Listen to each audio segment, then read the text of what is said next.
Good afternoon, Owl parents. Mr. Hagedorn here with our weekly update. Just one announcement. Open house has been moved to this Thursday coming up. I don't actually know the date, the 15th maybe. Doors open at 4:30. You can check Dr. Carrington's weekly message for some more details on that. Make sure you have your child's schedule. You will need to know your child's schedule for open house on Thursday. All right. In math next week, we are going to, and both Math 6 and 6 Plus, we're kind of at the same spot. We started talking about tables. That's going to be a huge part of this quarter. We're going to keep kind of trucking along making tables and solving ratio problems. Students will have their first study guide on Tuesday next week. They can enter that twice. The higher grade will count. Hopefully that's the second grade. And then Math 6 Plus will have their quiz on Wednesday. Math 6 will have their quiz on Thursday. This will be the first quiz they take in math. And then after that, we're going to continue with tables and start talking about unit rate in both Math 6 and 6 Plus. Have a great weekend. We will see you on Monday.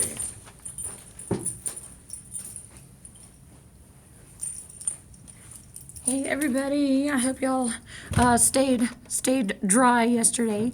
I just wanted to say again, thank you for all the birthday gifts and everything. Everyone made me feel so special. It was a great welcome to Pine Hollow. So thank you so much.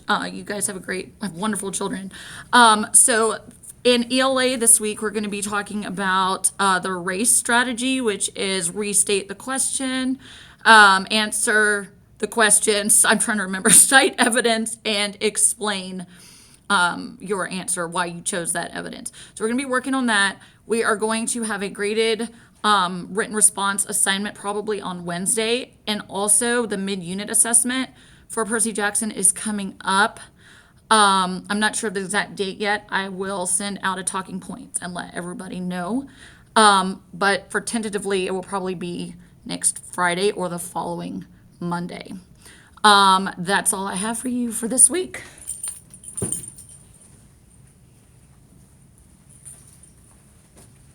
All right, 6-4 family. It's been a really interesting week of school.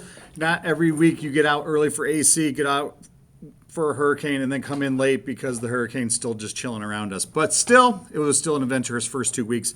We are still working on scientific method next week. It's the end of our Thinking Like a Scientist unit. We are going to finish it off with doing a bubble lab on Monday. We're going to figure out between 3 different dish soaps, which one of those 3 soaps makes the biggest bubble. I'm interested to see what happens with that. And then on Tuesday, we're going to do some follow-up conclusion questions, which we do anytime we do an activity in class. We spend a day after it reflecting, looking back, using our data, analyzing data, all those fun things. On Wednesday, we are going to take our first Flip Note quiz, which is open note. We took flip notes on Tuesday of this week about scientific method. Kids are allowed to use their notes, so make sure they have those notes with them. There's nothing to study for. It's open notes, so as long as they have the notes, they're good to go. And then on Thursday, we're going to be starting our big unit on matter. It's about 6 to 7 weeks long. Matter's first stage is basics of matter, knowing that matter is made of atoms and elements, and that combines to make molecules, and all those things make the world around us. And outside of that, it's energy, but that's our next unit. We'll get into that later. Other than that, this weekend, stay dry, enjoy yourself, get off those screens, and go outside. All right, let's talk social studies just quick, and then we'll be done with this short video. So in social studies class right now, we are continuing our unit on thinking like a historian. And we've been talking a little bit about primary and secondary sources and timelines. We have a timeline project that is due on Monday, so students should have this either finished or nearly finished, so you might want to check in with them this weekend and say, hey, your personal timeline project, are you finished with it? Have you hit submit? Let's get it done if it's not done. It's something they've had some time to work on in class, and many of them are finished.